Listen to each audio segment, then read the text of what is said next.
Let's offer this prayer together.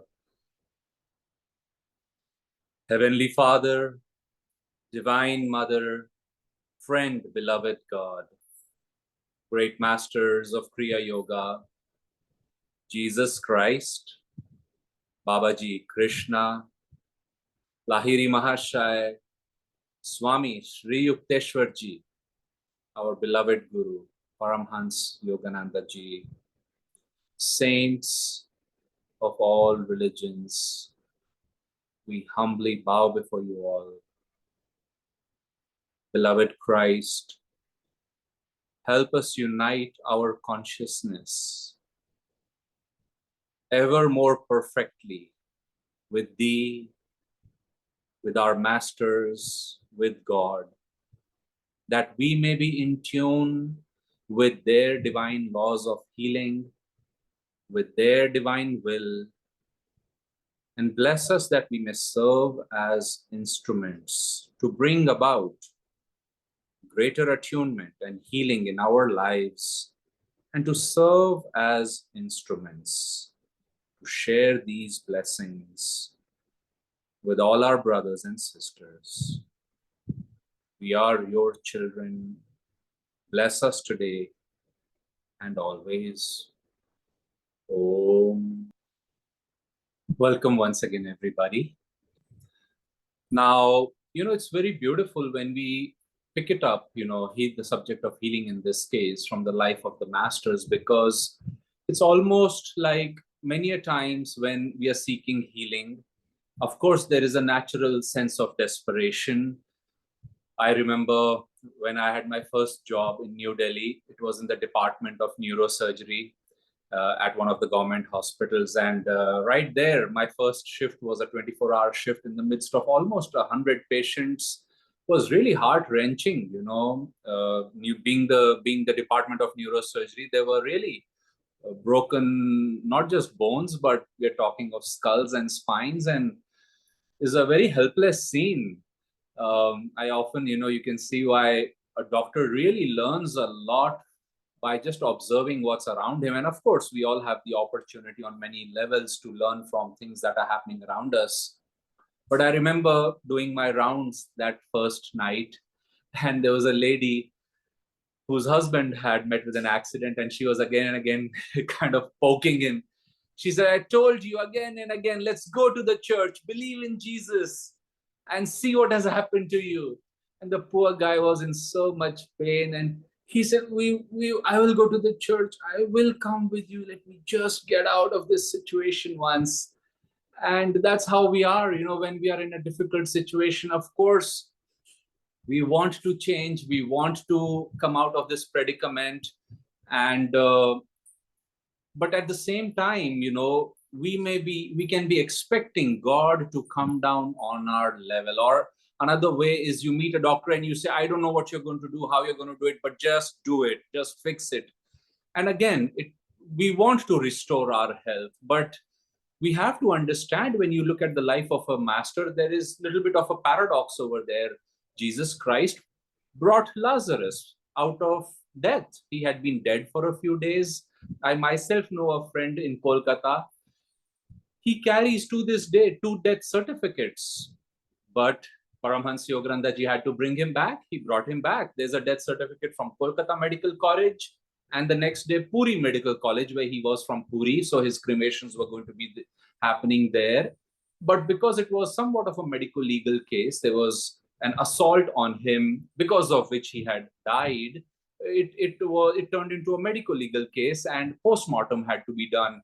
And after dying in Kolkata, the next day he woke up after 16 hours in Puri, and his friend fortunately was there to witness all of this, first with his dead body, and then once again reunited to the living friend. And this person, because we were friends, he called me and he says, wow, what do I make of this? What do you make of this? And I simply said, you're a disciple of Paramhansa Yogananda. I wouldn't say these things happen all the time, but they're not unheard of. And I said, Master has given you another life. Make the most of it. And he said, that's exactly how I feel. So on one level, the point is, when you hear such stories, not just in Yoganandaji's life, but the life of many great saints, and Christ especially, You think, oh, they can bring me back from death. And on the other hand, the masters are absolutely uncompromising, because it's not about them healing you. They are in tune with the will of God. They expect us to come up. Like Swami Kriyananda ji came to somebody and the person was like, "Where are you? I'm missing you." And Swami was not teasing them. He very simply said, "Come here. You'll always find me at the point between the two eyebrows. I live in super consciousness, and come and meet me there anytime. We can meet anytime." So again, true healing comes by uniting our consciousness with God. And that uncompromising principle we see again and again in the life of Christ. And that is really what we should be aspiring to. Swami Kriyananda ji used to tell us the story of a beautiful, I believe, enlightened, he said, girl who was all but 11 years old. He met her in 1950s in Delhi. And this girl had chosen at that very, very tender age that to just stay in her room. She didn't go to school. And she said, "Mother, God wants me to pray for others. And I think that's the purpose of my life." And how did she help and pray people? She simply stayed in a room, and people would write on a slip of paper their prayer request and send it behind, under the door. She was in closed door in a room, and she would pray for them, and people were getting healed. And one time her father was hospitalized, and naturally her mother said, "He's very critical. Why don't you pray for him that he be healed?" And she said, "I should not." And this is another very interesting principle. These great masters, Christ included, they would not pray for themselves. It's a little bit like Saint Bernadette. To this day, healing happens to so many people in the city of Lourdes in France, where the spring came after the blessing that Saint Bernadette received over there from Divine Mother. But when Bernadette herself had a big tumor on her knee and consequently left her body through that, people said, "Oh, come, let's take you to that spring." And she simply said, "The spring is not for me. The spring is not for me." So it's a very interesting principle that it can sometimes confuse us. Can they do it? Can they not? But really what's happening is that when they say, "I will heal you," or it seems like last week I was saying, through the form and the personality of the person, a certain blessing is given or a healing is effected, like Lahari Mahashay's example I was giving last week. And it can seem like he did it. It happened through him. Like Padre Pio said, "I am a witness. This has happened through me," because there's really no two wills. It's not like Jesus Christ would say, "I feel this," and God feels otherwise. And that is a very important principle for Yogananda ji's healing also, which you and I are trying to practice, because Master called his healing divine will healing. That why has this illness come in the first place? What is the lesson over here for me? Is it, of course, physical healing that I need? Is it an attunement I need? Is it an emotional healing I need to do? Are there any habits I need to correct? Because without that, that healing won't happen. And to finish that story, that girl, when her father was not well, she told her mother, "I don't think God wants me to pray for him." And her mother said, "I don't care about what God is saying or not. You heal him." Well, she prayed and he was healed. He came out of hospital. He had a habit of drinking alcohol. Because he was now completely healed, he went back to it with double force and some other bad habits, and was once again hospitalized just a few months later, and this time he died. So Swami Kriyananda ji said, "You see, you could be living with a saint who could be telling you again and again the will of God, but your cooperation is also very important." So I'd like to share some stories that are very well known from the life of Christ, and let's see what were the principles over there. Well, first of all, you remember this story where Christ is going through a crowd, enormous crowd of people, and by now he's very well known, and people are all around him. Actually, Swami says his disciples are trying to create space for him to walk, and in the midst of this crowd, a woman who had not been healed for over 10 years. She, recognizing this as her only opportunity, mustered all her strength through the crowd and reached out.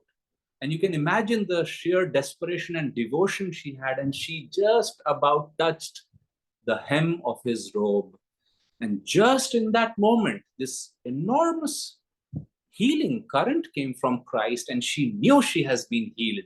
You just, it's like you feel it. And Christ stopped, he looked around, and he said, "Who touched me?" And first his disciples didn't know what to make of it. And when again and again he said, "Who has touched me? For virtue has gone out of me." And at some point, Peter said, "Jesus, Master, everyone is touching you over here." He said, "But somebody has truly touched me, for virtue has gone out of me." And Master explained that. He said, Christ was in possession of prana, of life force. And he said, what really happened was this lady who had such devotion and faith and a need, she was able to draw in that moment that life force that could heal her, and Christ could feel it.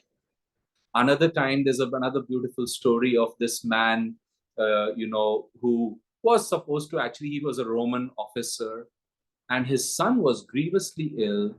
So trying so many different things, he finally, now the boy was on deathbed. So this man traveled a few days, found Christ with his disciples and wished to speak to him. And Christ said, "What is it?" He said, "Can you please come with me?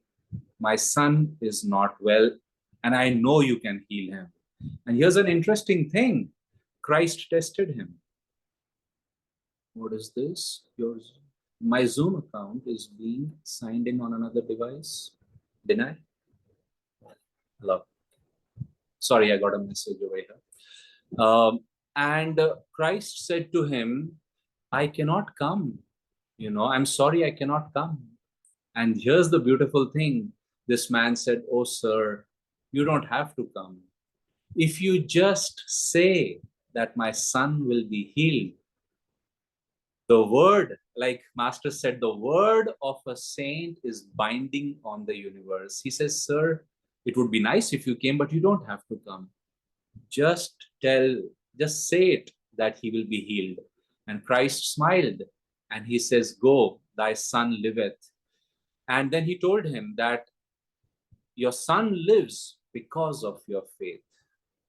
And this man, when he reached home, of course, he found his son completely healthy and happy and energetic. And he asked his servant, "When did my son recover this way?"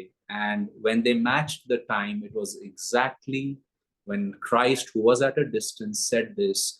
This happened to Swami Kriyananda ji. This happened to Yogananda ji many times.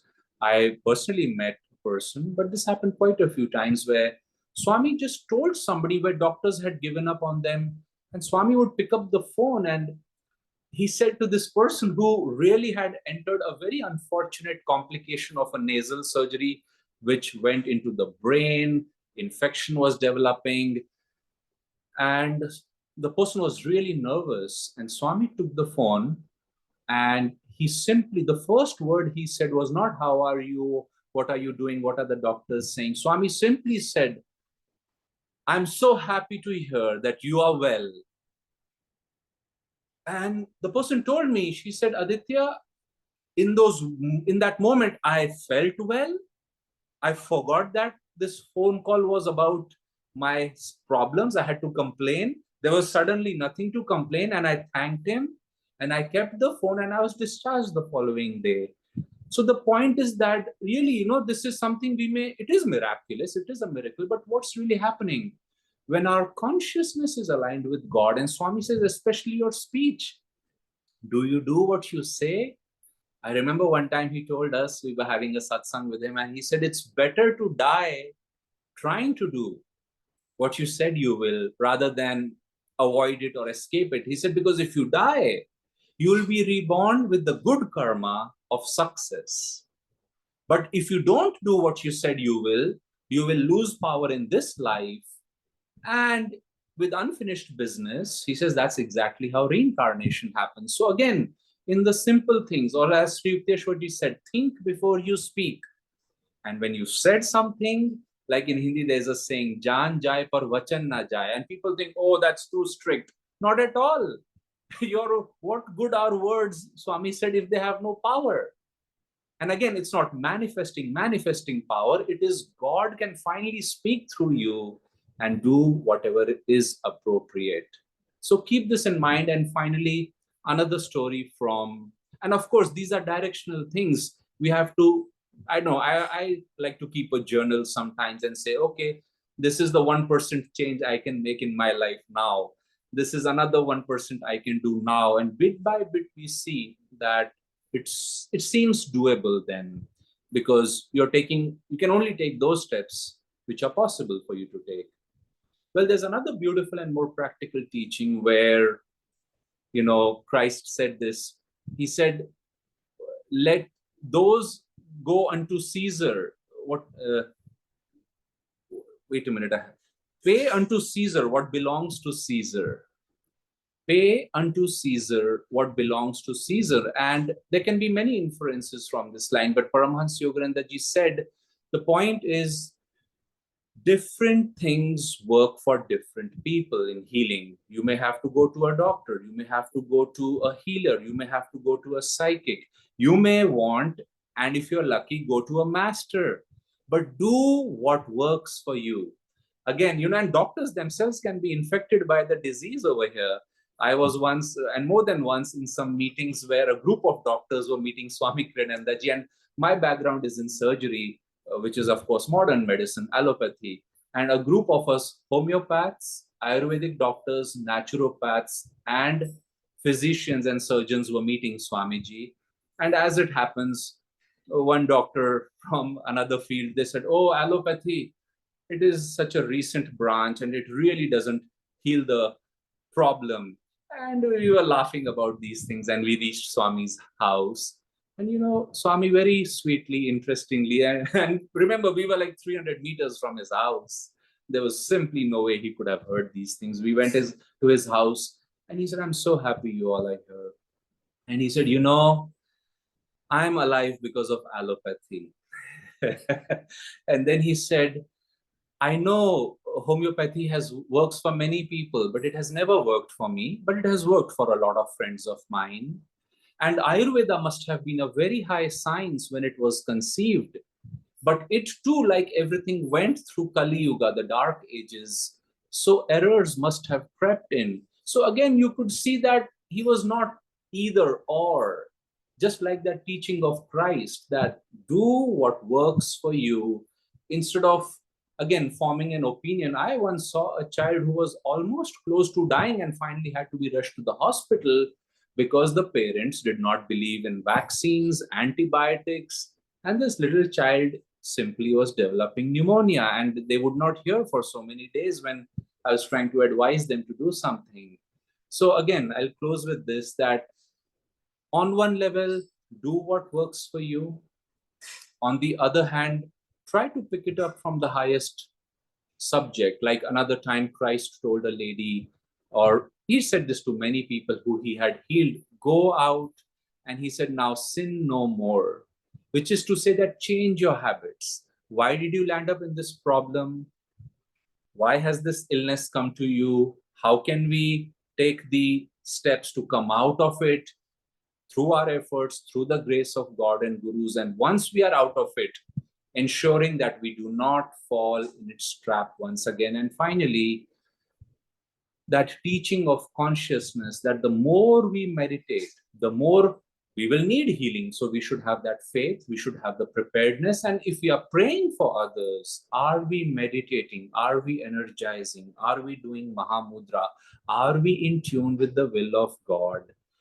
And again, these things come bit by bit through trial and error, one may say.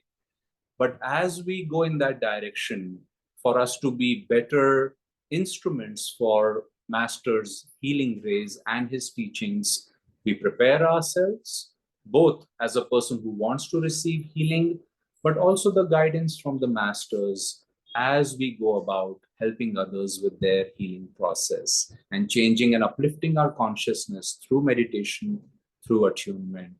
So I hope you find some of these teachings from the life of Christ, which again, like all other masters, are very universal, and apply them in our lives. So before we go into individual prayers, let's take a moment to see our lives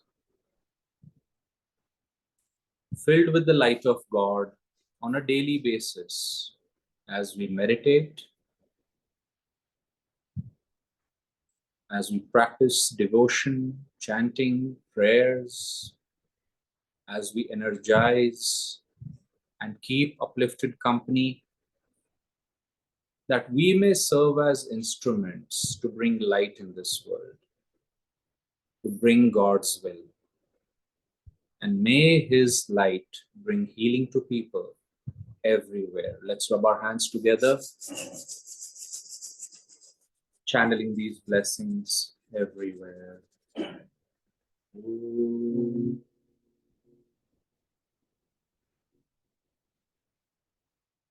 Om.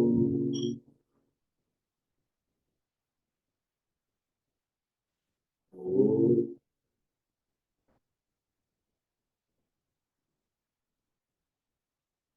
Om Shanti.